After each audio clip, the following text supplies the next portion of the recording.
How's the body feeling? Pretty good. Yeah. This weekend was not great, but in general, because I get to sleep. We had the same, so on our whoops, we had basically the same recovery on Sunday. Yep. Amazing. Couple beers, Yeah, couple drinks. late nights for me. It was 12:30, 1 o'clock nights. That's late for Yep. me. And my recovery was horrible. It's the late night, the drinks. The worst part about it is the next day is always bad. Because you Want to eat everything. want to eat everything, yeah, because you're tired. I'm tired, right? So that's the biggest thing I've checked into with the sleep. Yeah. It is amazing how much sleep controls and regulates my appetite. Yeah. How full I feel or don't feel, or how hungry I feel. Like if I get good sleep, I don't have to eat a bad thing ever. No, it's 'Cause hormone I'm levels. I know my everything's checked, everything's dialed in. Yeah. I feel good. I eat good food, and I'm satisfied. Satiated is the word That's the word. that one uses. My Is mom doesn't like satiated that or word. satiety? Satiety, but if you So- say satiated, yeah. then that's also correct. Because you wouldn't say satiated. Yeah. That's weird. Yeah. But my mom doesn't like that word. No, It's you one of those sound words. too foo-foo. Yeah, you know, it's I'm like- not full. I'm satiated. I'm satiated. It's Yeah, like, just okay, say satisfied, man. It's fine. you got a college education somewhere. I can tell. Yeah, it's funny how much that actually affects Yeah. the sleep. Well, I was affects it. stupid. No, I wasn't stupid this morning, but I've been stupid for a little while because when you think you're on and you think you're just so smart. So Elaborate. I am going to elaborate. Okay, that's So you saw me in my workout, Yep. and I got my good warm up in, and I was my second set of deadlifts, Romanian deadlifts, stiff-legged deadlifts, Mhm. RDLs, whatever you want to call them. Anyways, and I felt as I was coming down in my head, like I was thinking of my movement, and as I was coming down, I said, "Okay, stick the ass out," and as my ass went out, I felt it Oh yeah, in my lower back, and I buckled a little bit. You saw it. I did. But the reason I'm stupid is not because I did deadlifts. They weren't even that heavy. Well, no, they weren't. Because in my head, I've been saying, make sure you get your mobility done. And I do heavy warm-ups now. Like I sweat a lot and all that stuff. I get a lot of mobility. Heavy in terms of like getting tired, not heavy. Yeah, like get like weights. a good leak. The body's warmed up and all that kind Right. of stuff. What I have been neglecting is my hip and lower back mobility. Mm. Like the 10 minutes. Yep, there it So, is. and I've been good. I've been good. I've still been fairly flexible, fairly mobile. But I've been sitting the last 2 weeks. I've been sitting a lot more than typically than I usually do. Yep. And so I haven't been working my hips and back, which is the lower back, which is number one. Thoracic as well was number one for me. So I've been neglecting it a little bit, and today's the day. Yep. So now I'm going to have to take at least 1 or 2 days to really recover. Yeah, loosen up, Get my recover. hips, Yep. get my hips really mobile to get Yep. my back loosened up again. So, There it is. so it's amazing, right? Like compare that to a hockey player. Not because it has anything to do with hockey, but like you when you put this in perspective of everything in life, is you get comfortable, right? So I thought, okay, I healed all my little issues, and I know that my number one thing should be to keep my mobility so I don't get hurt. But I neglected it because I thought I was doing so great, and I'm beyond having to do those little things Yep. that I don't enjoy, and it got me today. Yeah, there's a reminder. Well, I think the lesson for everyone is you're always on. You're always on. So You always hockey, gotta be yeah. on, So a man. hockey player, Yeah. you can have your ice time, and if you start just getting an autopilot, Yep. and you forget that it's a hard work, and buckle down and get focused and shift by shift, game by game, practice by Mhm. practice, doing everything with intention and what gets you there. Mhm. That's how you stay there. And when you let it go, I'm trying to think of the word, but the metaphor is your back goes, Yep. right? Or you get moved down to the Yep. fourth line, Yep. where your confidence goes. Yeah. So the little habits, the little things that aren't sexy or maybe not what you intend to do or Well, you like to do. it's you need annoying to do. because another analogy I make is to when you feel like you're getting sick. As soon as Yeah. I start to feel like I'm getting sick, I Yeah. start to think of all the stupid things I was doing Yeah. that could have led me to get sick. Yeah. Like not washing my hands as much, or like my fingers touching my face more than they should be, or like all that stuff. You don't think about it until something goes wrong. you know. And I remember always. Shaner that was working with us in the summertime. So Yeah. he plays professional in, I want to say Germany this year. What was it, Germany? Okay. I think he moved to, I think he's second league. He was in Germany Denmark, now. no. He was in Belgium, Belgium. but then he moved. I think he moved up a league you're this right. year. Yeah, So I don't know if he's second league Germany now or Right. something. Anyways, so he was saying that in junior, and when you're a kid, it's easier to, or you feel like it's easier to get away with because you're so much more resilient and you can't really feel the effects as much because you can recover so much better. But he was saying in junior and then through college when he played, he never stretched, never did any mobility, never did anything to take care of his joints, never did any of that. And he's like, so he would finish games and like not be able to walk. And he didn't know why at the time or whatever, kidding. right? Because you got steel cables for tendons. Yeah. So he started getting into yoga. Yeah. And he said like totally changed his life. Totally changed his life. And so now he's almost 30 and he's still playing pro and wherever. And he says he feels better than he's ever felt in junior. You know what's funny about yoga? I remember when it started to get real popular in the NHL, a lot of the teams were bringing yoga people and yoga instructors in or going to yoga studios, and they'd show that in training camp videos and stuff like that. And me, Uncle Andy, would look at that. So I would say it's like in the last 20 years, that became very popular.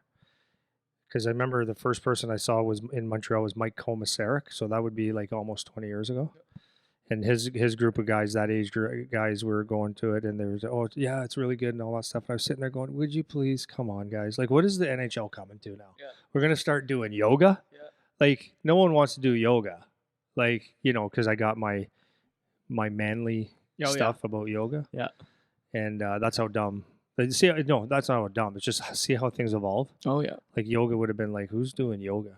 I know, and it makes so much. Well, and in your defense, yeah, it gets weird. Mm-hmm.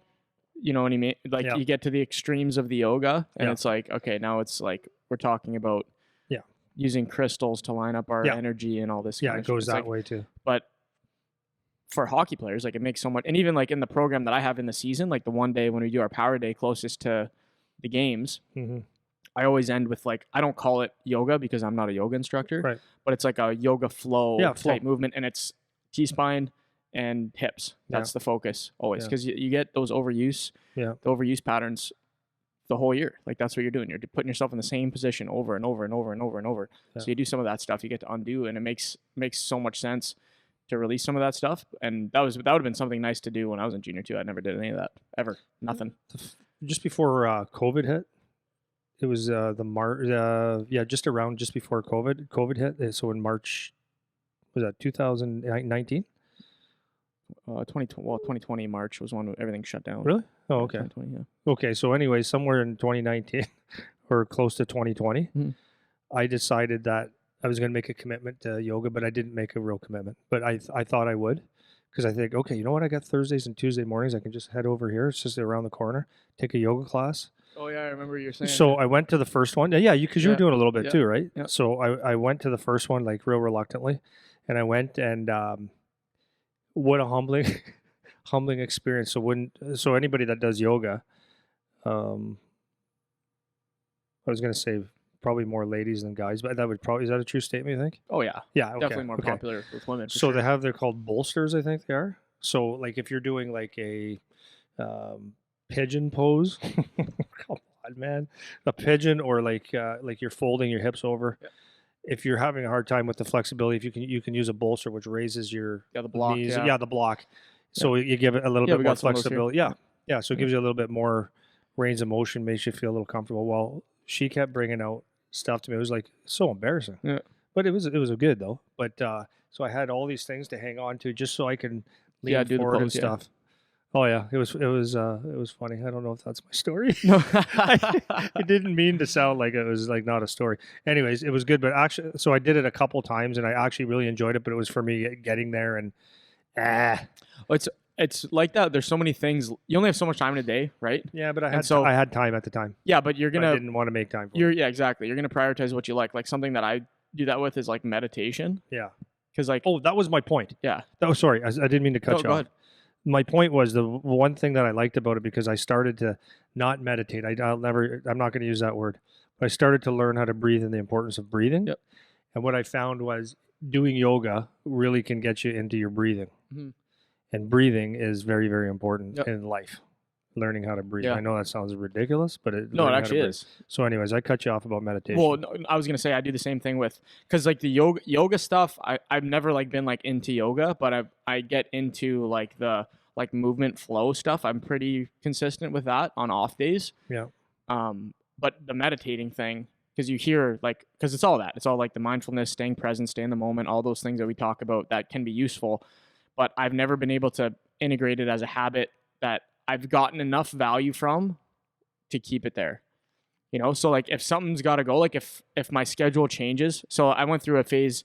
It was during COVID, like when everything was locked down, the last summer when I was finishing school actually. And in my schedule, it like perfectly fit. So I was on it. Like I was in it every probably 4 or 5 times a week. I would sit for 10, 20 minutes and just do the breathing stuff and just try to like clear the mind, all that kind of whatever they teach. And it was good. And then as soon as my schedule changed, it was just, that was the thing that got cut. It's not enough. You were getting very flexible. Yeah. Like when you were really into it. Yeah. Not into it, like into it, but when you were consistent with it, like when you spent the time in the mornings, your body was moving pretty good. Yep. And it's funny because you get into like those good ranges, and then I find it doesn't take a lot to hang on to it after. So like for me now, like I was doing, you saw when I was going through the phase where I was doing those flows a lot when I was following the ones on TV there. But now it's just those mobility pieces that I put into the workouts are enough to maintain like a good range where I get depth, man. Like I get good. The problem for me, I got like T-spine for me is super tight, but in my hips especially, like I can get pretty good range and hang on to it pretty well. It doesn't take a lot to maintain it, I find.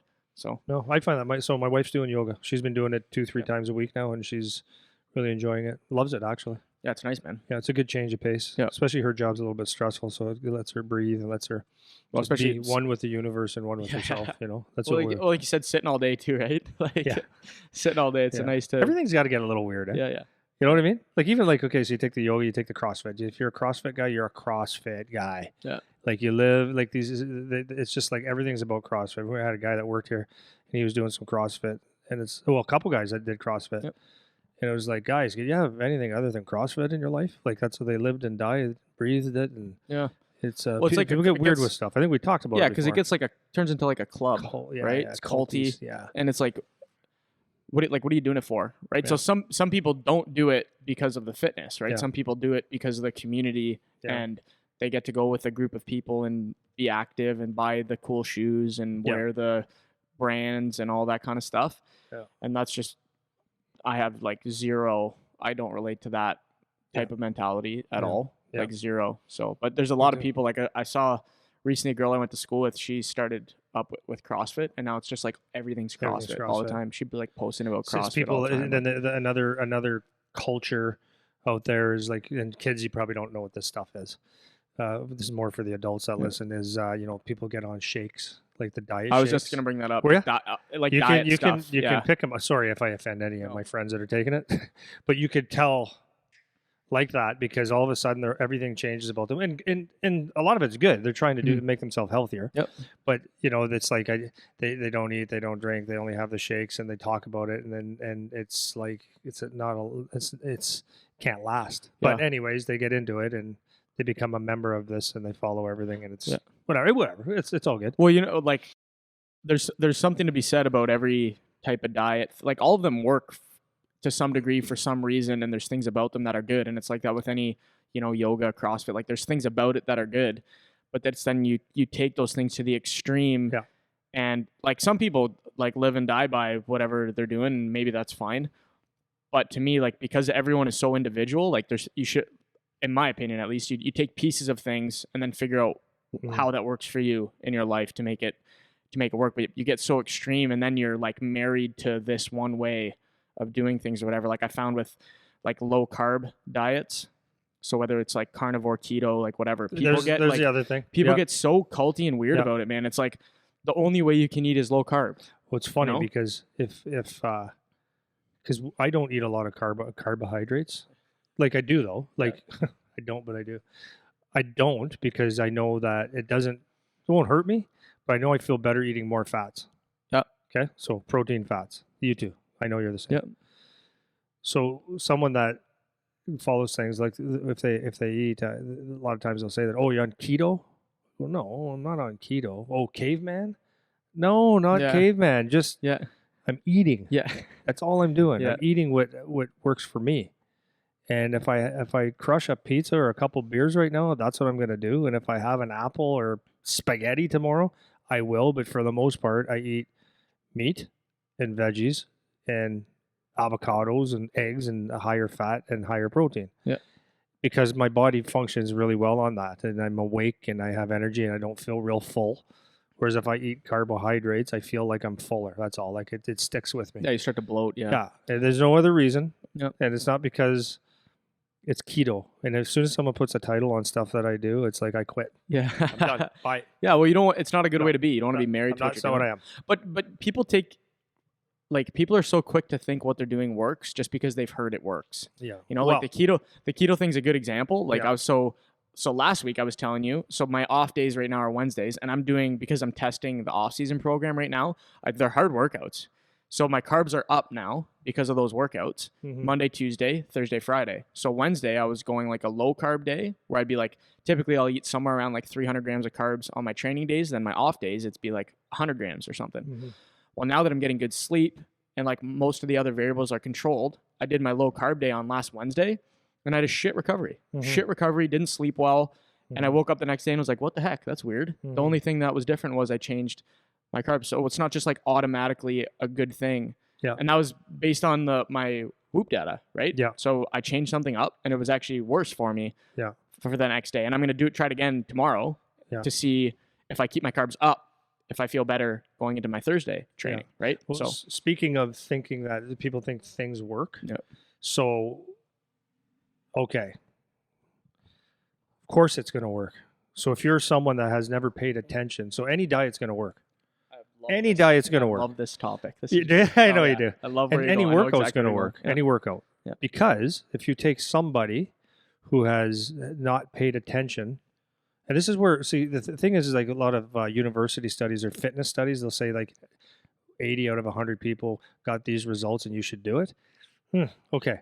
Did you take 80 or 100 people that were athletes that have taken care of themselves for a long time, that are in tune with everything, that have worked out, or have you taken people that have not? Most of these people are the science nerds doing the things. So if you get a study that's done 100 Olympic athletes in these results, okay, that's a little different.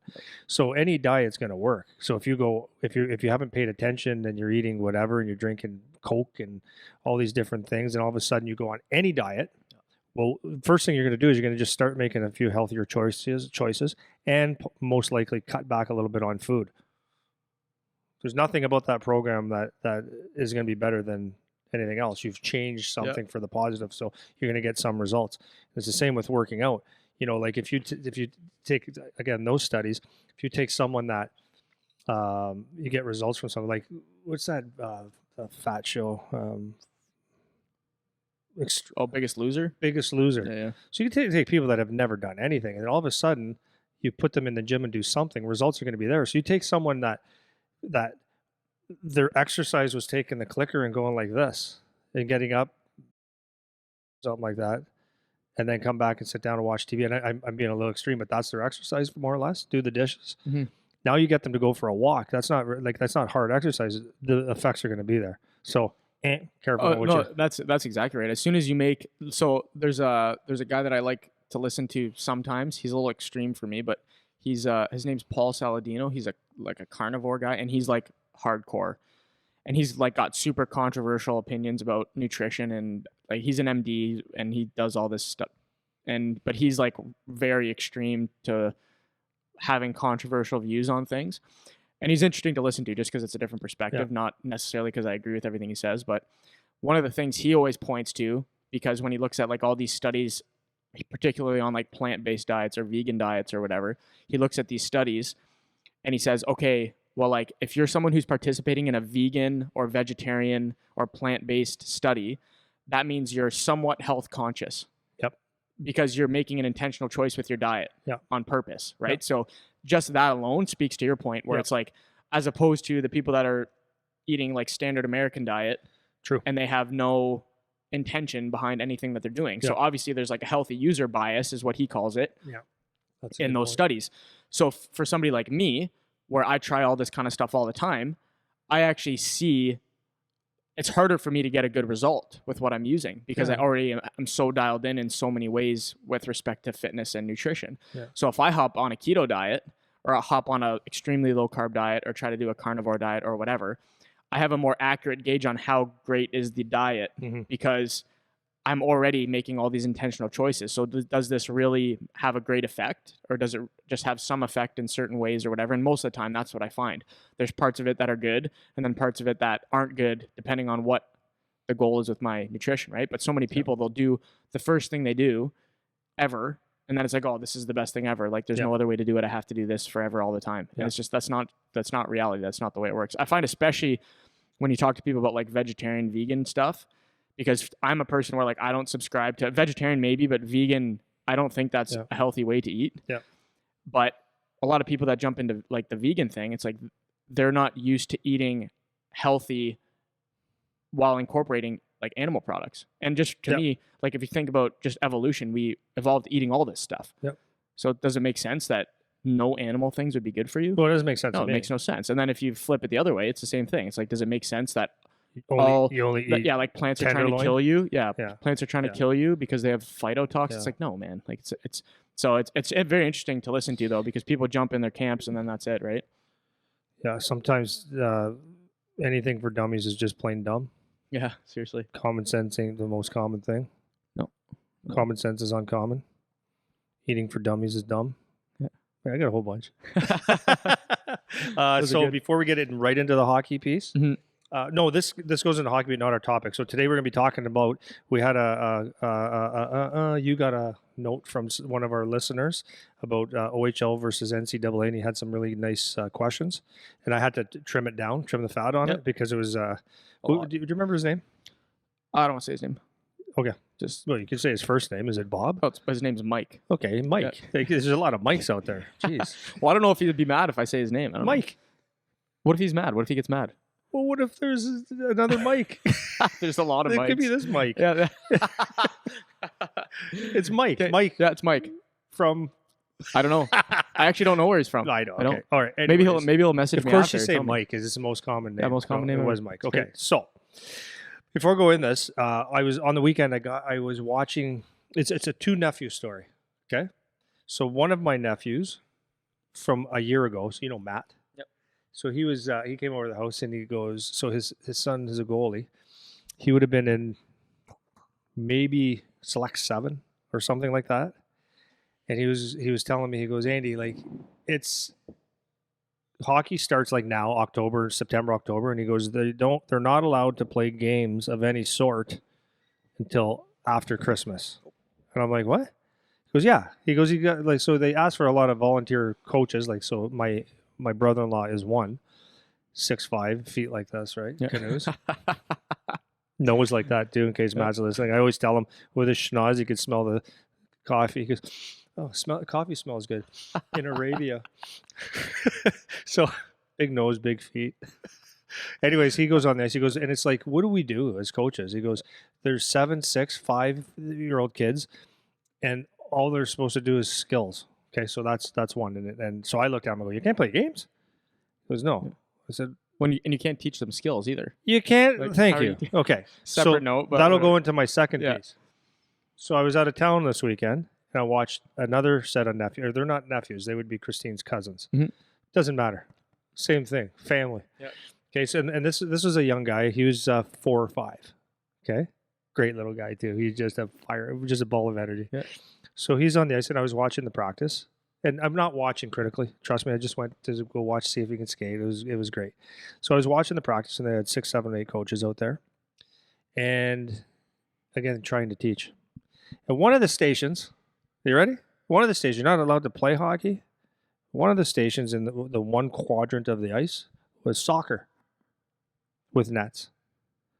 So I'm sitting there going, and I said to my wife, I go, well, why not just play hockey? Yeah. So my wife's like, always nice. Oh, maybe they're trying to teach them balance. I go, yeah, maybe. Why don't they just play hockey? Yeah. So I'm not trying to be critical. I'm not. I'm just like these are the questions I asked when I was a player, when I trained and stuff like that. Is like you always go back to, okay, son, your kid comes up to you and says, I want to play hockey. I want to play hockey. And you go, you want to play hockey? All right, let's go. Let's go play hockey. So what is a 4-year-old, 5-year-old's idea of hockey? The game. Yeah. Right. Yeah. So you take your kid to hockey, and then you've got to explain to him for 3 months. Like, because I remember Charlie being a little kid. He goes, "When do we play? Yeah. Where's O Canada? He wore a suit to select. No, like he was house league at 5 years old. He wore a suit. That's awesome. Because he saw the NHL guys do it. That's extreme. Yeah. But and where's the O Canada? Yeah. But as a little kid, he's going, I want to play hockey. So you start putting kids in lines of whatever, 4 lines of 8 or whatever it is, and you say, okay, we're going to push off of 1 foot for 20 minutes. And I don't care how good the instructor is. Like, there's no such thing as a good instructor at that age. Yeah. And the kid's just going like, what? It's like herding cats. Yeah. You can't do it. Like, I don't understand, and it's just a question, is why is it so... There's like, from a developmental standpoint, like, we overthink things, right? Like, that's what I call it. It's just overthinking. Okay, how can we, like, there's people in the offices of whatever, Hockey Canada, U.S. Hockey, whatever it is, and they sit up there and they say, okay, how can we develop our kids better? And so let's start with our 5 and 6 year olds, and let's not let them play. Let's let them practice. And I understand that might make a little bit of sense, but do you think it's overthinking it a bit? Yeah. Learn how to play. It's like I say when people come in for shooting lessons. Have you shot pucks yet? No. I can't teach you. You need to shoot pucks. Like, you have to have a basic, fundamental grasp of what you're doing a little bit to see if you even enjoy hockey. Because I can tell you one thing: doing straight lines and then falling down and getting up and all that shit. Teaching someone how to stop when they're 5, that doesn't happen. You're not teaching them. They're going to do it by default. Yep. It's not going to happen. So I just see the people trying, and the kids just going nuts, and you don't get to play hockey. Yeah. So you seriously wonder why registration, combined with the amount of money you pay, and that's a lot of money to watch your kid go up and down the ice a few times. The registration, the cost of hockey, and then kids don't even get to play at a young age. You wonder why kids find other things to do. Yeah. Well, I've never played a video game in my life, but I probably would rather play a video game than do a pretend practice at 6. Yeah, well, before you train for something, you need to know if you actually enjoy the thing, right? So it's like you immerse yourself in the environment first, and then you back up and say, okay, how can I get better now? Because I know I like this thing. I don't know if this analogy is perfect, but my mom used to talk to me about learning a language. So when she was a kid, she spoke Italian first because her parents were off the boat. Yeah. Oh, yeah. And then she learned English. Was she born in Italy? No, she was born here. Okay. But both her parents were from the same town in Italy, so they just spoke Italian to her when she was a kid. So she went to school not knowing English. Really? Yeah. So she started school I'm pretty sure this is right, Ma. If it's not, I'm like 99% sure this is correct. So she went to school and didn't know English. But when you're a little kid, they don't sit you in JK and start teaching you the rules of English. Right. They talk to you. Right. So you hear the words, you're in the environment, you see how people speak. And then when you're a kid, you start to pick that stuff up, right? You start to figure out how to say the words and how to make a sentence work. And so in my low level thinking here, an example would be, you don't go up to someone and teach them how to say hi. You go, hi. Exactly. And they go, buongiorno? Well, is that what you say? How you say it in Italian? Ciao. Ciao. Yeah. Ciao. Hi? Yeah. Ciao. Yeah. Ciao. Hi. Yeah.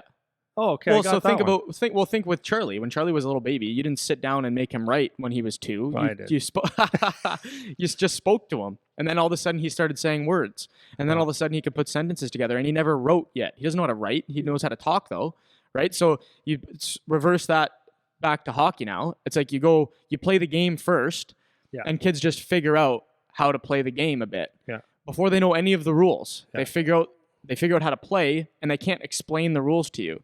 So it's like language. You learn how to speak. I can't explain the rules of English to you yet, though. That's right.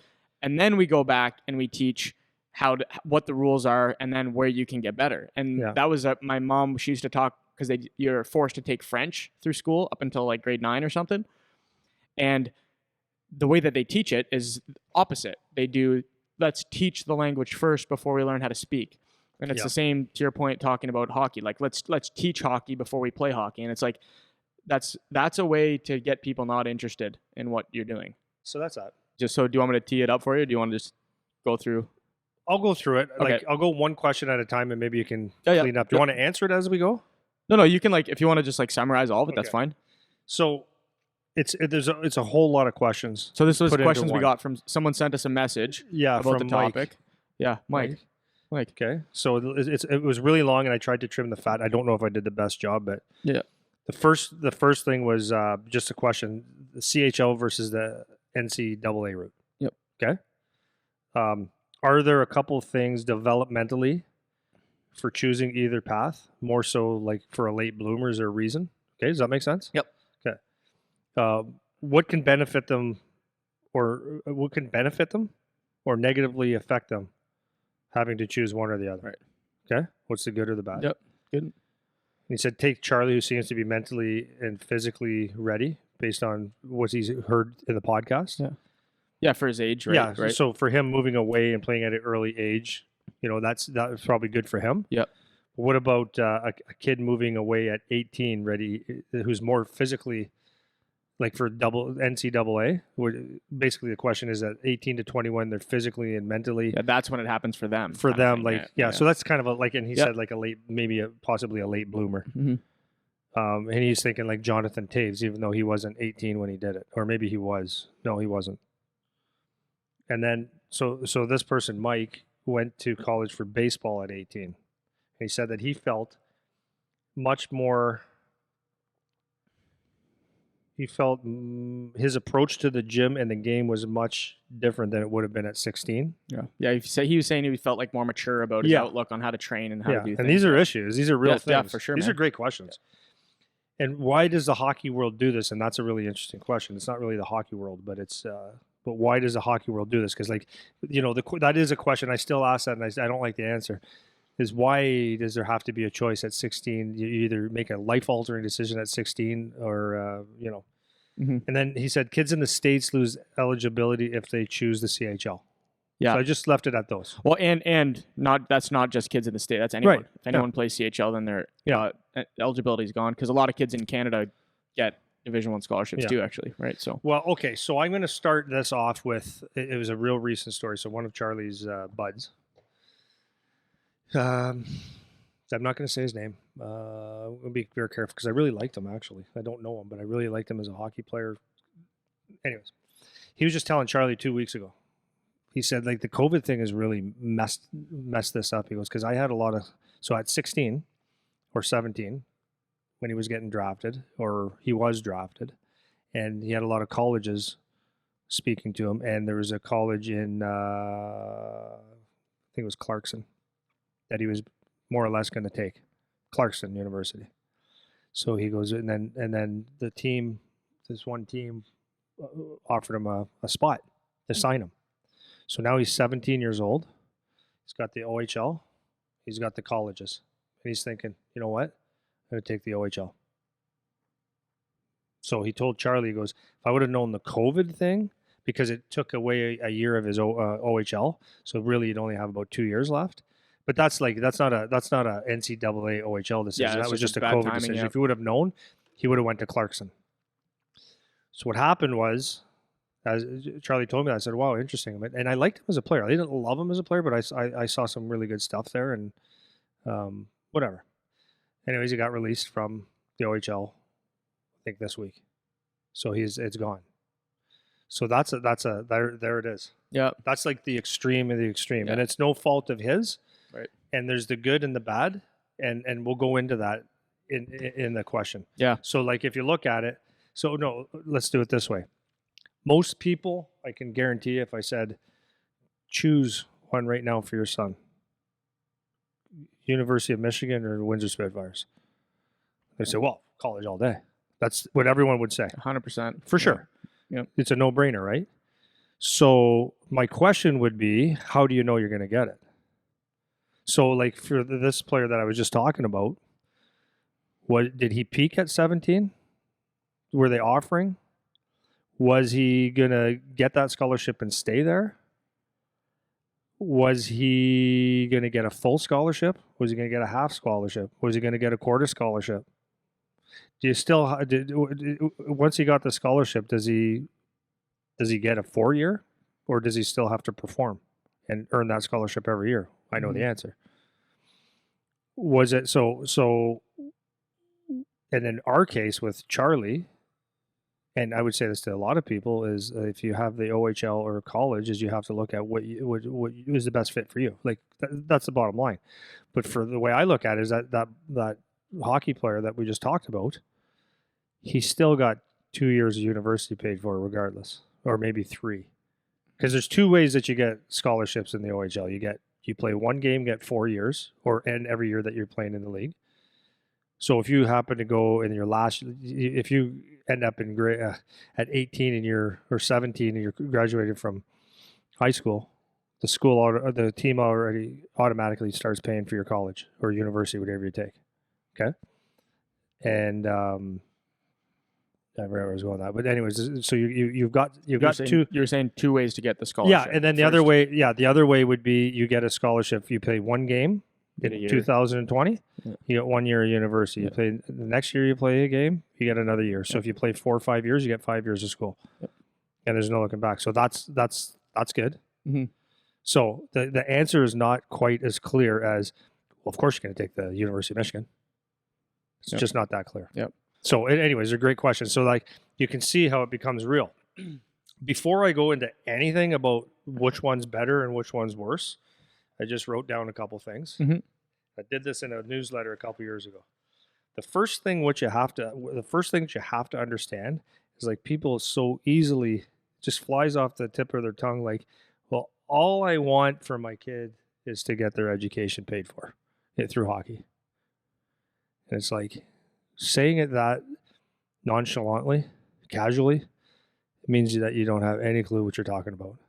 Because if that's all you want out of hockey, wow, that's a lot. Yeah, that's a lot. It is a lot because they're looking it's not they don't just hand them out.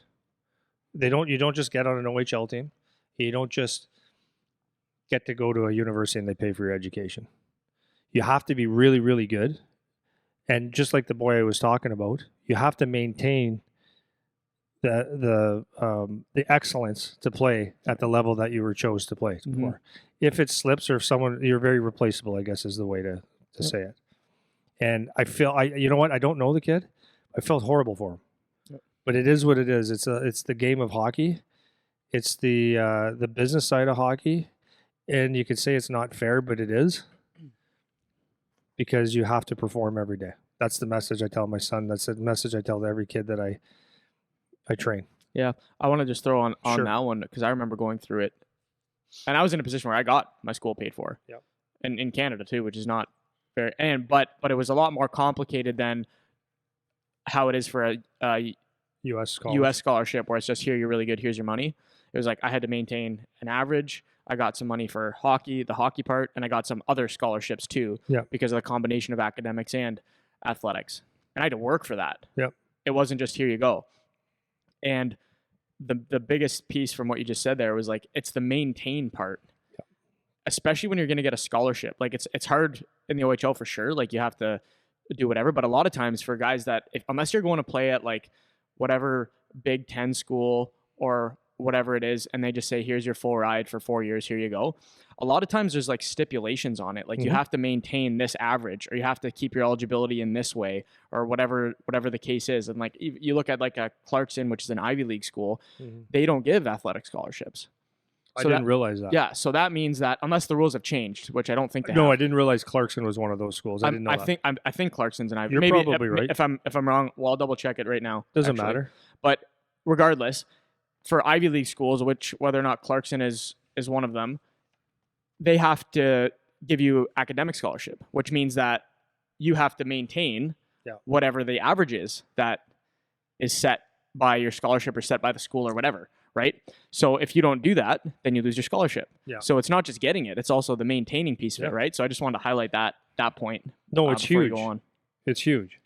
Yeah, like and the stipulations with the OHL too is like you can't come in 50 pounds overweight and not taking care of yourself. Like you have to be able to But anyways, those are the rules. So Mm-hmm. I just did a real quick one, and I forget to.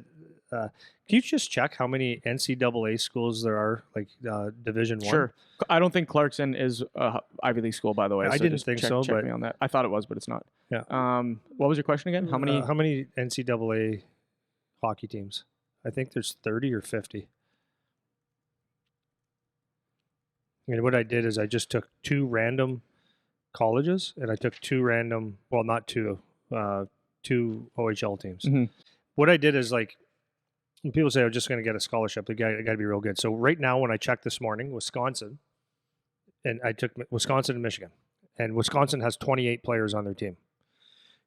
From Wisconsin, there's 8 players. From Minnesota, there's 9. They have 5 players from Illinois, 1 from Missouri, 2 from Alberta, 1 from Finland, and 1 from Manitoba. So my point of that is, out of 28 players, they're looking for the best player, and they've taken them from all over the place. There's around 60 schools. Just 60 schools. Okay. Around 60. Okay. So Michigan has 29 players on their roster right now. Michigan has 12 from Michigan, 2 from Ontario. That's not a lot from Canada, from Ontario. 1 from Sweden, 1 from Massachusetts, 1 from Connecticut, 1 from BC, 2 from New York, 1 from California, 1 from Minnesota, 1 from Florida, 1 from Saskatchewan, 1 from Indiana, 1 from Quebec, 1 from Washington, 1 from Ohio, 1 from Alberta. So they're picking. So you don't just get a scholarship. Yeah. You better stand out. Yeah. Like, it's not just like you get a scholarship. So then I just took the Windsor Spitfires as the hometown. So right now the OHL are this week they have to have their rosters dwindled down to 23, I think it is. Mm-hmm. So Windsor's got their 23, and they got 17 from Ontario, 2 from Michigan, 1 from Illinois, 2 from Russia, 1 from Quebec. And then I did the Guelph Storm just because it was easy for me. Yep. 20 from Ontario, 2 from Russia, 1 from Germany.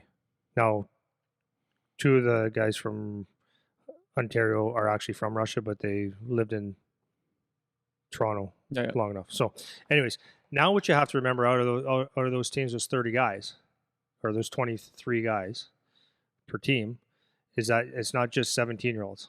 It's not just 19-year-olds. It's 16, 17, 18, 19, and 20-year-olds. So 5 years of guys split up from all over. So it's not like, I don't know if this did any justice to anything, but it gives perspective on where are these kids coming from? What are your odds of playing on a team, right? Yeah. So if you're sitting here going, well, I'll just get a scholarship, or I just want my kid to get a scholarship, it's like, okay, so which school would you like to go to? Is it Michigan? Okay. So Michigan, there's a lot of these guys are going to be there for the next 3 years. Mm-hmm. So there's going to be 1 to 2 to 3 spots, maybe 4 spots a year that are open up. And in the OHL, it's the same thing on Charlie's team. There's actually 3-4 new players this year. Yeah.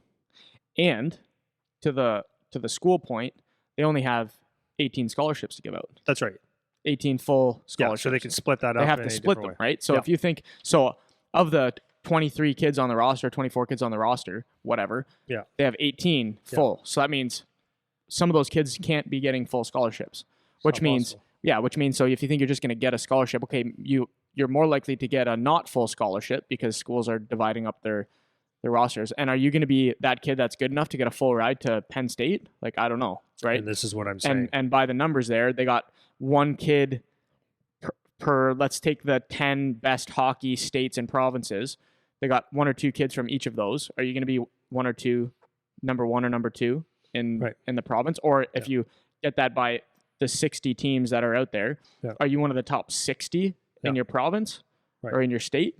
Right. That's a tall order considering there's 5 years of kids to pick from. That's right. Right. So it's not just a given, and that's the one thing for kids that I was saying this to you before. For kids that don't make the OHL or don't get drafted or don't have that initial opportunity, a lot of them will be like, "Well, I'll just go to school. I'll just try to go to school." And this is my point. This is my point with that is like everyone's like, "Well, I'll just go to school then." And this is like, just to be real clear right off the bat, this is not bashing one, not bashing the other. We're just talking right now, and we're going to give our perspective in a minute. Mm-hmm. So you're saying that with the colleges, and it's the same with Charlie's team. You know, he was a top pick, top pick. And I'm sitting here. He's got his school. He's got everything taken care of. But I'm looking at how that roster starts to shrink, and how you think you go in there with all the, this is going to be great and all this stuff. So as a dad that's been in hockey since he's 2, coached in the OHL, trained them, NHL players Played, yeah. played. I'm looking at his spot and I'm going, ooh, boy. Yeah. You have a bad game, you're going to go Not sit a lot in of the wiggle stands. room, man. Yeah. Yeah, there's a little bit of leash, right? Yeah. Because they're young, like they Yeah. get a mistake, but not for long. And as the NHL guys come back, so what you thought was like, you know, like a lot of dads used to do that to me. Say, "Oh, I looked at the roster, and you know, he should fit in here." Like not my son, but someone else. And I'm like, "You have no idea, right?" And then the roster comes, and you go, "Oh, that guy's good. This guy's comes from the OH, like overages come and all that stuff." The roster spots fill up quick. So really, I'm looking at Charlie's team, and there's really 2 kids out of the draft of his team that are going to play this year. Yeah, out of the whole draft. Well, okay. So let me throw something else, because with Charlie's situation specifically. So talking about him being a top pick, he was actually the highest pick as a forward for that team in the draft. Yeah. Right. So he was their first forward pick. Their first overall, or their first rounder was a defenseman, third overall. Yeah. And then Charlie was their first forward in the second round. So Charlie walks into this team, and it's like, wow, like top pick, best forward. Yeah. He should get some opportunity. It's like, let's take a look at who's their forwards are. Yeah. So I was saying this to you, we were talking before. So 5 of their forwards, or is it 5 of their guys or 5 of their forwards are on? So 5 of their guys are on NHL contract. 3 are forwards. Yep. So 3 or 4 of those guys are 4. Yeah, 3 or 4. I think it might be 4, because I think it's just the Chayka kid that's came back from Vegas, and right? so did Profaka. Oh, they're both okay. So it's 3, not signed though, but anyways, Dallas. Whatever. So they got guys coming back from NHL camps. Let's say they got 4 forwards that are either on an NHL contract or they were at a camp. Yeah. Okay. So there's the first line plus 1 of forwards. Okay. Then they got another guy that's ranked to be first, second round in the draft this year. Yeah. So that's 5. And let's give another 1 miscellaneous guy that might be an NHL pick. Yeah. Whatever. So their first 2 lines are already set with NHL caliber players. Yeah. Right? Or professional caliber at the very least. For sure. Right? So he comes in coming from a role where he's a first line guy playing in AAA. It's like, now you're not even cracking top 6 unless something exceptional happens. Yeah. Like you come out of the gates buzzing and earn a spot on and knock one of those guys out, which is really unlikely, but it could happen. But for the most part, it's like you're not walking into that. So you can look at the OHL. My point, you can look at the OHL, or you can look at the NCAA, and it's not just like, well, I need to decide which one I'm going to go to. Like most of the time, that is your point. Yeah, like most of the time, you won't even get to pick. If you're lucky enough to have one option, then great. Like you're just going to have to take the first thing you get for the most part, you know? So it's kind of true. And then before we go and start getting into the points here, the other thing I was going to say is just through us talking, like when it comes to like the ins and outs of like the technicalities of scholarships or OHL packages or whatever, I just wanted to throw those 2. We had an episode with Mike Snee from College Hockey, and he talks about all the ins and outs on that. I want to say it's episode 4 or 5. And then Kyle Pereira is the OHL recruiter, director of recruiting in the OHL, and I think he was the next episode, so it'd be 5 or 6. Yeah. And they talk about all like the ins and outs and stuff, so we might get some of those details wrong or whatever, but because we're just talking. But if you want to check like specifically what it is, then you can check those ones out. So So first thing, CHL versus NCAA route. Okay. First thing I have to say. I love this. This is great. This is great. So what I have to say about this is it depends on where you live. Okay, if you're just looking at, like, you got to understand the mentality of a certain, from where you live. So if you grow up in Sudbury, Ontario, like I did, I didn't know what college was. I knew what the Sudbury Wolves were because I went to every one of those games. So where do you think I wanted to play hockey? OHL, baby. OHL. There was no question about it. I had schools coming to me and they gave me the tours and all that kind of stuff. I'm like, yeah, this is awesome. This is really cool. Well, when do I go? Like 18? Mm-hmm. That's a long time. And it was not my culture. Like I know that a lot of people get excited like to go to the U.S. colleges and they see the bands and the school spirit and the, you know, I look at it a whole different way. I hate it. Mm-hmm. I find it the most annoying thing in the world when I see people that are there just for the party and they have their little routines as fans and stuff like that. Like I saw Notre Dame and Michigan. Like that for me turns me right off because it doesn't seem like a true hockey fan. It just seems like a student event, and the marching bands and stuff that threw me right off. I don't like it. Yeah. Sorry to cut you off, but I want to say this as well. We're coming from the perspective of like, you want to go play pro after. Yeah. So some people might have, because that goes to your point. Some people might just want to go have the school experience, and like we're not talking about that. We're talking about kids that want to go play pro after. So I just wanted to throw that. Yeah, but I'm actually just talking about like the difference of like where you come from and what you see. Yep. So if you tell a kid now that's born in Madison, Wisconsin, that plays hockey, and you talk to him about like, I love the Guelph Storm, man. Like, I love them. I love the OHL. I love it. I like college too, but I love the OHL. I was raised with it. But my son's there. I love it. I can't say enough good things. If I was to tell that kid in Madison, Wisconsin, like, you should take a look at going to Guelph, he'd be like, to where? Why would I go to Canada at 16 years old? Because all Americans, and I'm not generalizing, Americans grow up with the college in their face. Yep. College football, college. When you're a little kid, they say, we'll save for college. People instill that in your head. College sports in the United States is such a huge part of their culture and their fabric that the biggest honor that could be bestowed on someone is to play for the school that they grew up cheering for. Yep. Right? Yep. So I never cheered for the Sun Rebels. I liked hockey. Yep. But I've noticed, like when I coached in the States, I noticed on Sundays that a lot of the parents would wear the Michigan jerseys or the Michigan State or the whatever it was, and it was like they were dead serious about that. That's not Canadian. Yeah, we don't have that. We don't have that. So we're looking at No. picking, to get a kid, like, so when my son was going through this, I really tried to get him to really listen and look at the college side. And he was like, yeah, cool. There was one school that he would be like kind of interested in. But at the end of the day, he grew up right here watching these guys, going to games, watching me train some of the guys. Windsor Spitfires, hometown. And it's now. And that's what we do. That's kind of what we do in Canada. Call it right or wrong. That's what we do. So depending on where you live, you're going to have a little bit more of a bias. But it's not about having a bias. It's just, it is what it is. Mm-hmm. So I understand when someone looks at the OHL from or the Canadian Hockey League from the States, they go, well, that's kind of crazy, move at 16, because that's one of the questions that was in here. Yep. And then from a Canadian, our side is like, we look at, okay, I'd love to go play for Michigan. And they're really interested, or they might even be interested in me, but what do I do for the next 3 years? Yeah. Or 4? Because we don't have a system for hockey. So one of the questions that Mike asked was, we don't have a system for hockey. Like, yes, you go, you can, there's junior leagues all over the place, but for a serious Canadian hockey player, it's not looked at the same as an American that goes, okay, so now I go play high school. Because they know it's hockey, their college starts at 18, 19. Yep. So they know they just got years of just playing and trucking along and getting to the next level. Whereas Canada, you're trying to get, boom, right there, right now, because you got to make that league and get there fast. Yeah, well, so you think in the States, the highest level is you play college, which is 18. In Canada, it's CHL, OHL, which is 16. But for these guys in the States, they know I can play high school, or I can go play USHL for a couple of years, or NAHL or whatever for a couple of years. And then 18 is when I'm going to make my choice. And to be fair, a lot of those kids commit early anyways. So when they are 16 or whatever, they commit, but they know that it's a process and they get to go play 2 years of junior to keep developing before they go play college, whatever.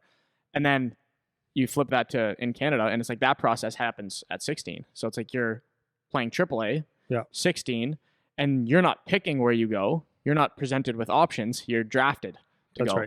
Right? So it's just a completely different process. Totally different process, and the mindset is totally different. So that's why you see a lot of, like, some of the kids in the States will sprinkle in and play in the OHL or play in the CHL, but guys in Canada, a lot more people from Canada will go play college in the States if they are fortunate enough to get a scholarship, because that in-between process where maybe they didn't make the OHL or the CHL in whatever league, and they still got to develop for another 2-3 years playing junior, and then all of a sudden, oh, now I'm really good and I'm 18, and then they get an opportunity later down the line, right? So those are just two very different ways to get either the CHL or the scholarship thing.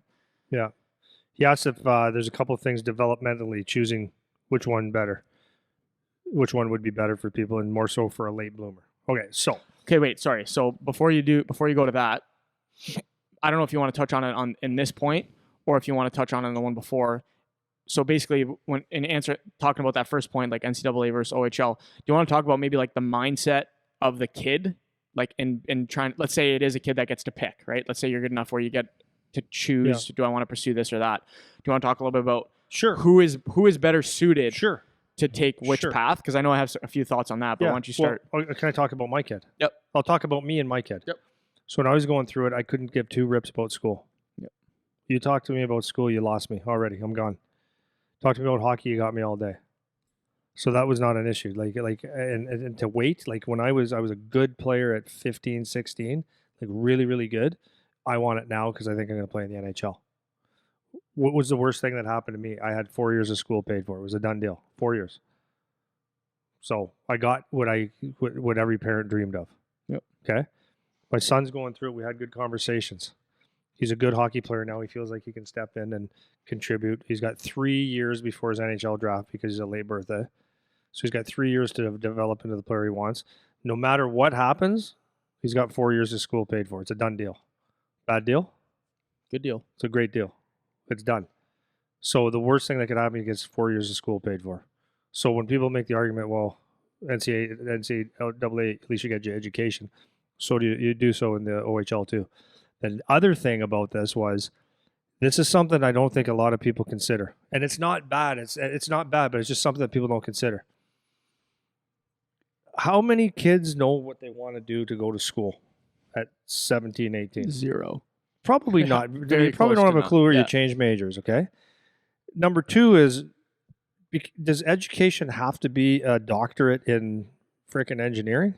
Does it have to be a business major? Yep. So in the OHL you can use, or the CHL, your package can be used towards education. You got X amount of dollars, right, a year.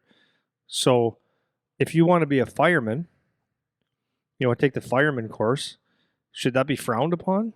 Well, that's probably more suitable to my son. He's more, I shouldn't say that. He's more interested in hands-on stuff.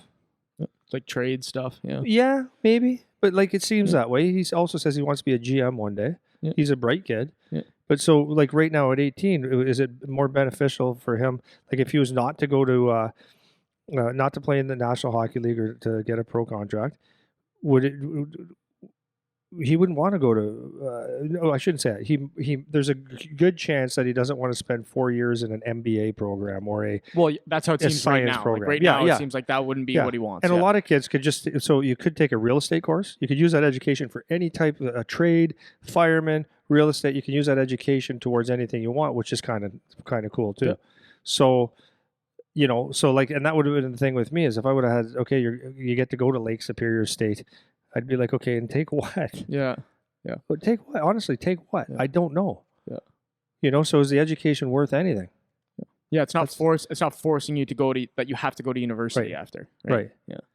You know what I mean? Yeah, totally. No, I agree. So that's an aspect I think people don't look at either. Is like, okay, you get an education, but what kind of education? It's like kids that go to school when they're in a rush. Parents say, okay, now we go to get your education, and they're taking psychology and sociology for 2 years, and they realize, it's not what I want to do.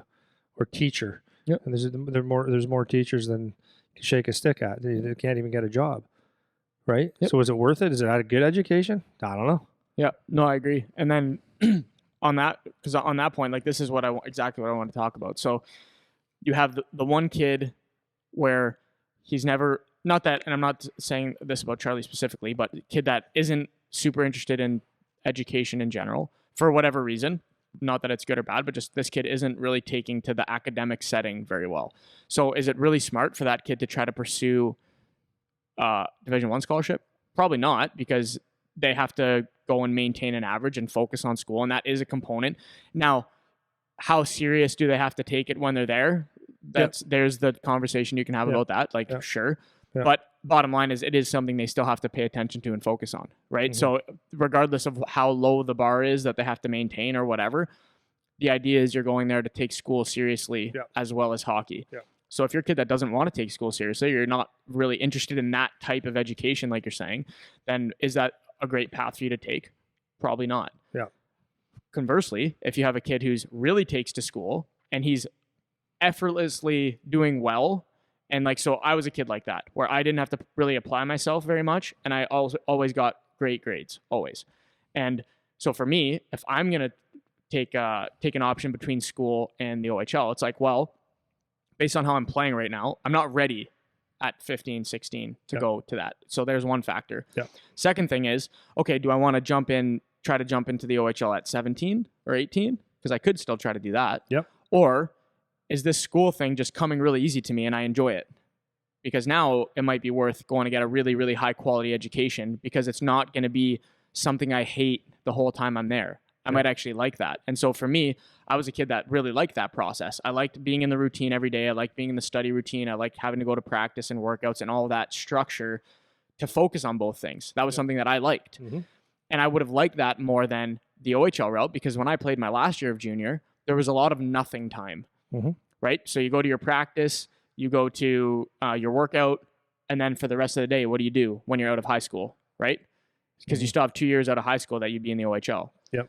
So for me, I wouldn't like that. Like, because now I'm sitting around all day. It's like, okay, what am I going to go get a job? Am I going to start taking classes just for something to do? Right. I wouldn't like that.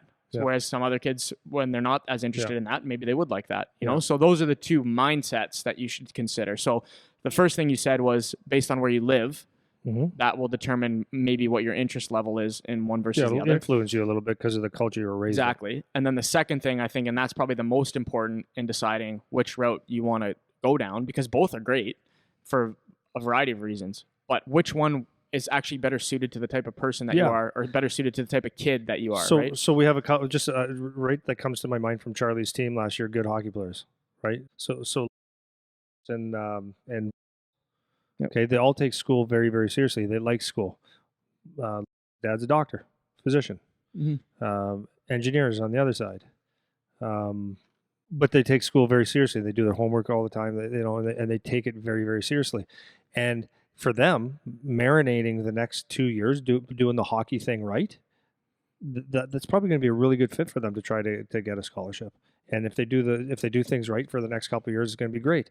Guess what happens to them if that happens? They get to play till they're 22, 23 years old at a very competitive level and maybe go on to something else. But for them, that's to me where they need to be. They can they can get better at hockey, get stronger, do all the things that they need to do, and continue with their education, and I think it's perfect for them. Yeah, but for my son, it's not perfect. It's the worst thing for him. Well, here, this is the example I was just going to give. So we were in the gym yesterday, was in working out, and he says to me, "Man, I'm taking this computer science class, sick course, like it." The chance that Charlie ever says that to me is when Charlie negative. Says that? Never. Yeah, he'll never say that, right? So you can just see the difference in personality right there. So this kid is already showing an interest in that path, whereas this other kid isn't. That's right. And so as mom and dad, and as the kid, these are the things you're thinking of. Okay, what is actually better suited to me? Because you want to go to your strength, right? Yeah. Nobody wants to do something they don't want to do. Yeah. So if you're going to say, I'm going to go get a scholarship when I hate school, that's probably not the best idea, right? That's right. So that's all I want to say on that. Yeah. So as far as hockey goes, are there a couple things developmentally choosing either path? That was the sentence. I know I butchered it. More so a late bloomer. Okay, so the question is which one could be better for hockey? And more so for a late bloomer. So first thing, let's talk about the late bloomer. It's hard to say what a freaking late bloomer is because okay, so in the OHL draft, you're 16 years old or 17 years old. And are you a late bloomer because you're not a top player? Or are you a late bloomer because you don't have hair on your nuts yet? Yep. Or are you a late bloomer because, you got to define a late bloomer. So, So if you are a late bloomer, or if you seem like you're a little bit behind, you need to be seasoned, and that OHL opportunity is not going to be there anyways, because unless a team sees like a ton of potential, or your head is suited for that type of hockey that they can make a decision and convince you to come. But if you're not drafted, there's probably a reason. So developmentally, you're going to develop either way. And I'm very careful to say this, but if you don't have, you can't just say I'm going to get a scholarship. You still have to earn that, and you have to be a very, very, very, very good hockey player. So, developmentally, like, is college better? Like, I think the question would be, like, a lot of people see a lot of guys coming out of college and they step in like Cale Makar, but they're still top players. Yeah. Right. But yeah, so they get a chance. So instead of going to major, junior, OHL, whatever, and then going to the American League or the East Coast League for 1, 2, 3 years, making a paycheck at it, and then coming out at 24 years old and maybe earning a spot on an NHL team. The opposite would be going to the college from 18 to 22 or 23, and you come out of there and do you get developed more? It's hard to say. I think it's just a maturity thing. I think at some point around 20 years old, 18 to 20 years old, the water finds its own level. It's just about the hockey player. Yeah. I can tell you this, that the development, and I can only say this because I can only say this about the OHL because I'm there, is the development. I mean, every team's going to differ. Same within college, but I know the teams that I've been involved with, the development process is phenomenal. I look at, like I said, this last podcast, Charlie's team's got one head coach has been in the league or in the NHL for the last 32 years. 2 assistant coaches that have experience coming out there as they're excellent coaches. They have 2 excellent skills coaches. So now we're up to 5 coaches. They got a goalie coach. They got 2 strength coaches, and they got a mental coach. And there's another and a power skating coach that is a development coach for Tampa Bay and Toronto. That's pretty good development system. Sure. Plus, they have Scott Walker, who's the president that has his hands on things. He's an NHL veteran. So the development is unreal. The structure is unreal. The games that you play, the teaching that they get, it's off the charts. Yep. So it's second to none. And I would say that in colleges, it's the same. Yeah, you have excellent coaching. And in fact, these guys are X's and O guys. Yep. You know, Hackstall came from South Dakota. A lot of college coaches come into the league. But what I like about the college is that there's no bias here. If you were to say you're working out at the University of Wisconsin or North Dakota or whatever it is, you have a science lab right there. The Notre Dame fitness place. I'm sitting there going, what the hell is this? That's the only point I was going to make is the facilities on top of that. There's scientists right there. Yeah. So they have, because now, labs. So when you play for an OHL team, like some teams have a little bit more than others. Yep. And it's a little bit similar Could be budgets, right?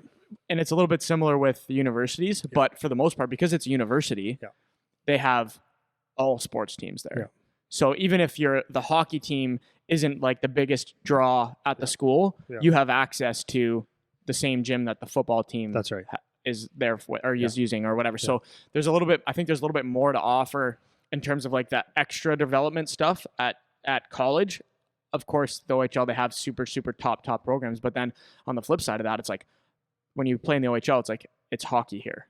Like we do hockey, and hockey is all we do. Whereas in college, maybe your strength coach is also the strength coach for 4 other teams, and it's just a general strength coach, not necessarily specific to hockey, and his attention is divided between 4 teams or whatever, right? So those are the types of things that you'd have to consider, but both I would say very, very similar, very high level of professionalism in both avenues for sure. Yeah. So you could, and you know what? Like I used to think, like there was an argument being made that in college you get more practice time and less. You know, you do play less games, you get more practice time, but I don't think that's actually true because they play weekend games, so they got 2 games a weekend, maybe 3, but I think it's 2. Mm-hmm. So you're playing Friday, Sunday, Saturday, Sunday, Friday, Saturday, whatever. So it's the weekend. Yeah. It's 3 days.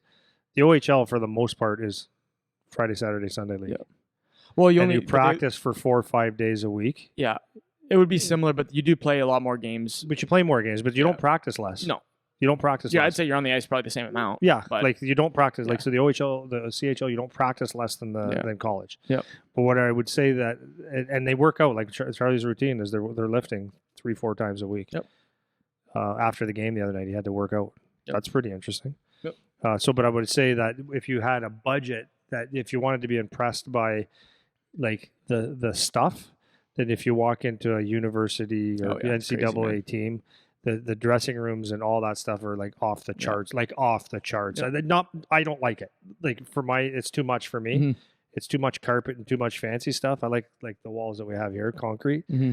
And the facilities are just like how many squat racks do you need? And everything's overkill, man. It's overkill, but it's good. It's good. Yeah. And then it's like they take a lot of pride in that, and then also they feed you like you're not getting fed better than in college. Yep, for sure. Like you don't have to worry about billets and stuff like that. You're getting fed greatly. But anyway, so that's that. So late bloomer. I'm not a big late bloomers are they're gonna make it.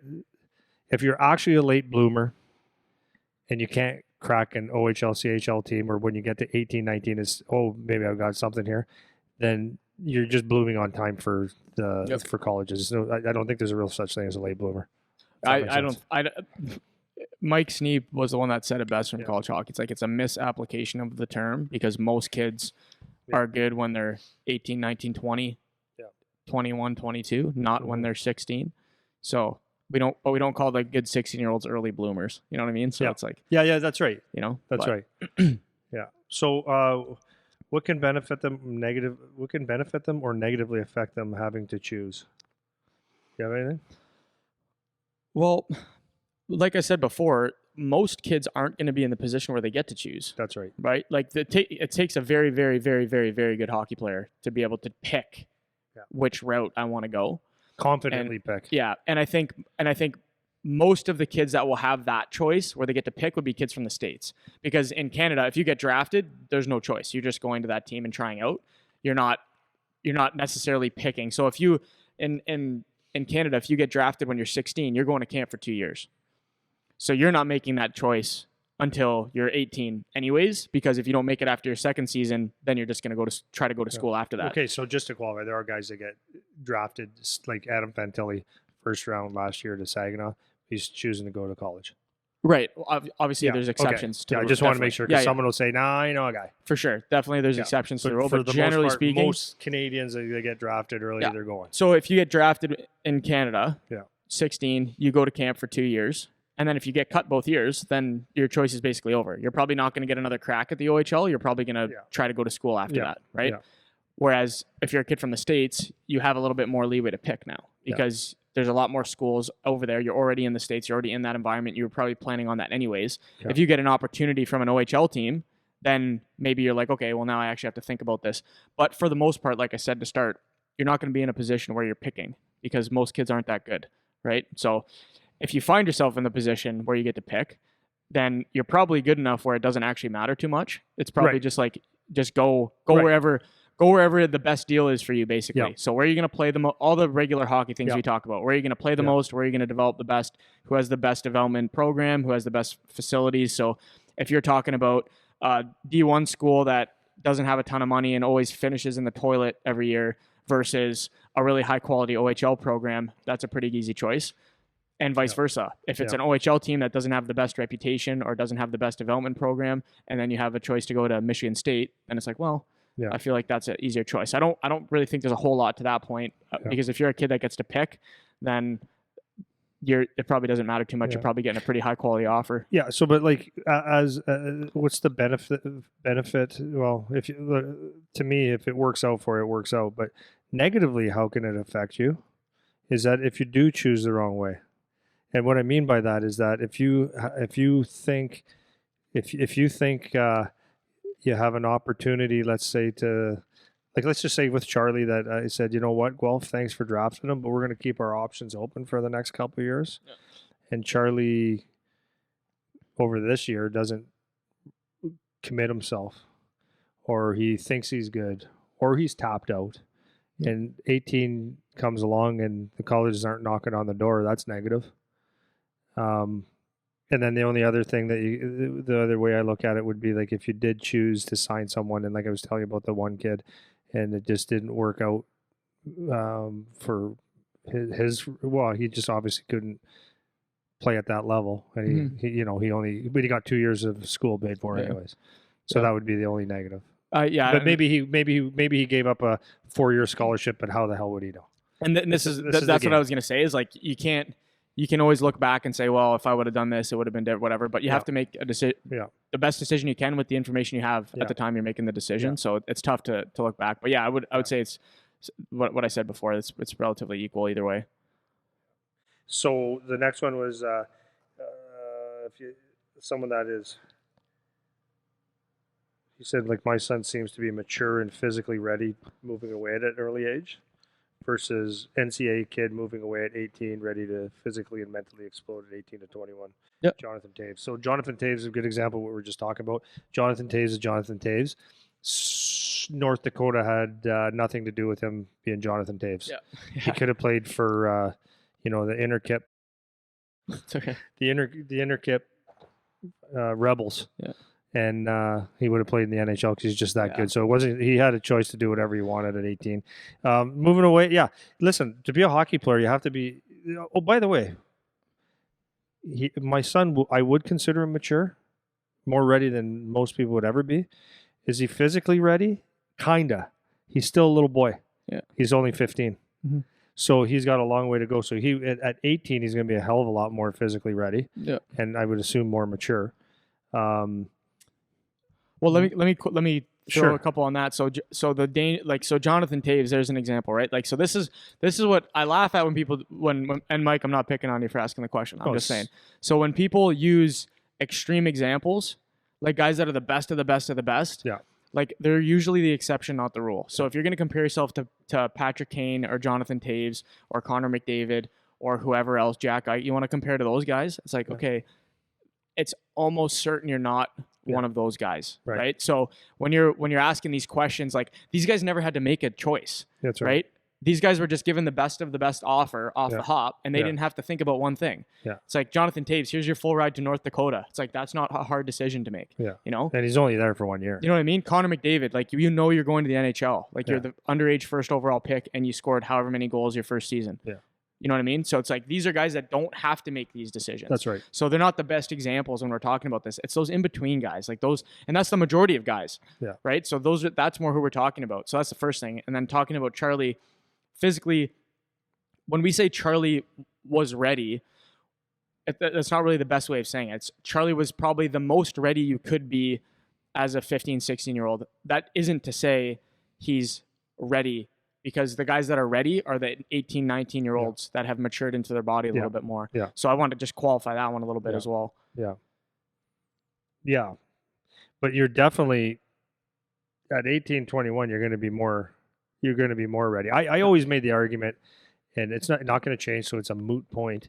But I truly believe that the hockey players would be served better if the OHL, CHL started at 18 rather than 16, 18 to 21 league. I think it would be a lot better for everybody, and you would have a better development league coming up. But it's not going to change. It is what it is, because it's a business, right? And for Charlie too, it's not like Charlie wouldn't benefit from marinating for 2 years 100% to grow. Like, you know what I mean? So it's like, if Charlie got to sit and play junior somewhere for 2 years, like physically that would for sure be a benefit for him, right? Yep. So it's not like, oh, he was so ready at 15 that he could just jump up. And some people are, like, some people have their man bodies and don't grow anymore. But even having said that, I still think, like, when Aaron Ekblad, when he became exceptional status in the OHL, and I even say McDavid, I don't care. Like, I'm going to stick with this, and I believe it. It's like, I don't think the 1 year early, like you're going in as an exceptional status instead of 16, you're going in at 15. I don't know if that's necessarily a benefit, because you could play a junior B or a tier 2 level of hockey or major midget, and instead of scoring 100, you score 200 or 150. Well, and you have more confidence in you play. I don't think it makes a difference. My personal opinion. No, and I agree, because there's, like, so for somebody like Charlie, he can jump in and maybe handle that a little bit better. The gap, like the size gap, because he's a little bit more ready than the next 16-year-old. Yeah, but it's still a huge gap. It's huge, man. So it might, for a lot of kids, like, it's too much of a gap. So you want the top end of the league you're playing in to still be something that's manageable. Yeah. You know? And for a lot of kids like the OHL, it's not manageable. And that's why they say, oh, you need a year of junior B, or you need a year to play junior A, or you need another year to develop before we're going to bring you up here, right? And that's where that comes from a lot of the time, because the gap is just, it's too much for you to handle because you're a lot younger, you know? Yeah. So it would be a benefit for anyone to get an extra couple of years of growth, for sure. It's not like very few guys are just hopping in ready to go, you know? Yeah. So yeah, 100%. Next question was, when I went to college for baseball at 18, I'm reading without my glasses. Amazing. Nice. I felt much more, my approach to the gym and the game was much different than at 16. 100%. Yeah. Well, I've always said this with hockey, man. You got to make a decision early. It's almost unfairly. But you if you don't have your shit together at 16 to 18 or 20 years old, then you could lose it. Yep. You know, you just have to be more mature. So that's why it's really important as parents and coaches that we somehow find a way to instill the habits that you need to have, and it's more than their little brains can actually absorb. When your brains aren't fully developed, it's hard to understand that all the steps to get there are critical. But if you miss those steps, it's not going to happen. I don't know if 18 makes it that much of a difference, but it makes probably a little bit. 2 years of puberty, man. Yeah. It's 2 more years of primetime growth. Yeah. You know, I think it's huge. Like the difference between 16 and 18, man. Like that's a big. That was a big. Not even just physically, mentally. Like you've get your driver's license. You have more life experience. You've done more things. You've experienced maybe junior hockey for a couple of years. You're more seasoned. Like there's a lot of things that come along with time. You know, and like time is such a great thing to have if you have the ability to take that and use it effectively for yourself. Like there's a lot of ways that you're going to end up developing if you didn't have that time, you know, and that's, you see a lot of those guys, young kids, especially in the OHL. That's why most of those kids don't pan out. All those kids, we went through the draft, you know, every round. I was talking about it the other day in the office. We were looking at the 2013 draft again, just like looking it over. Yeah. What did I say? Maybe 2 or 3 names per round. Yeah. Maybe there was 5 in one of them or something like that, but that ended up going and playing pro notably somewhere, you know. It's like it's hard, man.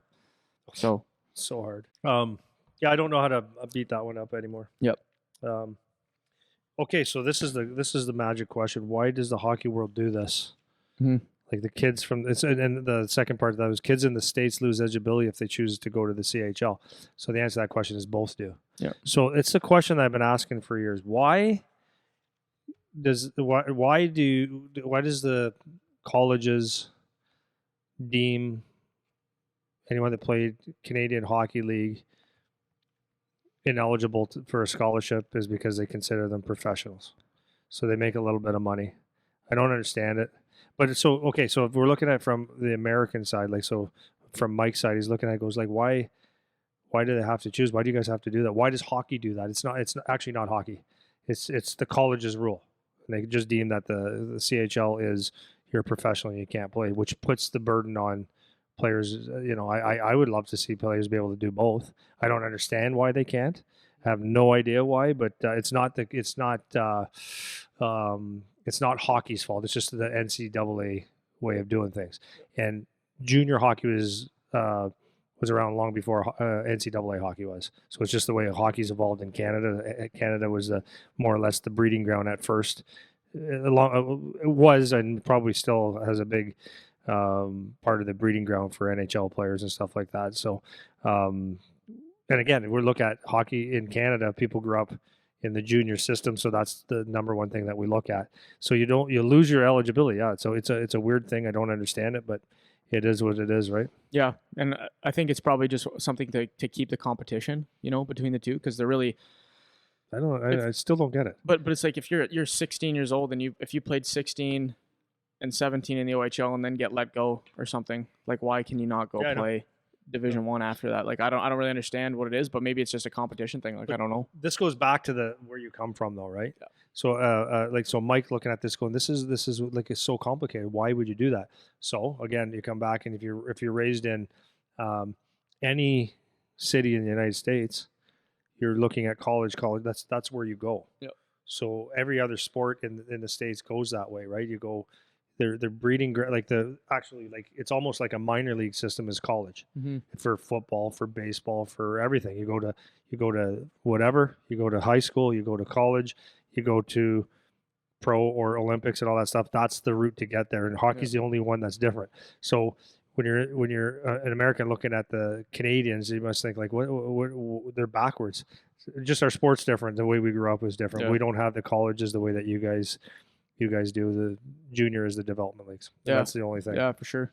So yeah, that's good. I think wrapping up here, because I got like 5 minutes. Yeah. But I think that was good, because we answered like a couple different things, like the technical stuff, like we said, in terms of scholarships and all that. We've done past episodes on that, but I'll leave with this, because, and then you can kind of say your last couple words. But what I was saying when we were talking at the start, like the guys that are fortunate enough to have a real choice, like where you actually get to pick. Like a lot of people say they're picking one over the other, but they actually didn't really have a choice. That's like right. It was just they didn't get picked for one of them. Yeah. So they're not Jonathan Taves. Exactly. So if you're in that position, then you need to do like kind of what I was saying at the start. You need to figure out what kind of person are you? Like, will you thrive in a scheduled, really rigid school environment? Because you want to go there assuming you want to do well, right? Obviously, like some guys will go there and not give a shit about their school and just play hockey and not care. But assuming you want to do that, assuming you actually take school seriously, then maybe that's a good path for you. And if it's not that, then maybe you should be looking more of a CHL thing. And maybe it is still worth it for you to try to crack a CHL lineup when you're 18, as opposed to wait to go to school. Because if you don't like the school environment, or if you don't want to live in residence, or you don't want to deal with the schedule that you're going to have balancing school with hockey, then that's not something where you're going to thrive in that environment. You won't, because it's really demanding. It doesn't matter what your major is either. Like, and there's a lot of ways around stuff, and people cheat and find all that, whatever. There's a lot of tutors but assuming you're doing things the right way, because that's what we always talk about, doing things the right way. If you're going to go the school route, then you need to be prepared for the schedule and the demands of having to focus really. Being a student athlete. Yeah, you got to be a student athlete, man. You got to focus on both of those things to the best of your ability. If you go to the CHL, you have to focus on one thing to the best of your ability. You know, and so that's the decision that it comes down to for me. If you're if you actually have to make a choice, then you need to think of it in that way. What is actually better for you or better for your kid based on their personality and what they're showing to be interested in. So and honestly, you can't go wrong. You got to be if it's about the hockey, right? If it's about the hockey that we're talking about, it's like you can't go wrong. The Ontario Hockey League, there's different aspects to it, but at the end of the day, you're going to get your school paid for. It's the worst thing that'll happen to your school's paid for. But you have to be a committed hockey player to make it work. And if you have the ability to go to the NCAA and play, you still have to be a very good hockey player. And the bottom line is you have to be a good hockey player. And I can say this very, very honestly. I love the OHL and I love college. They're both excellent choices, and you can't go wrong.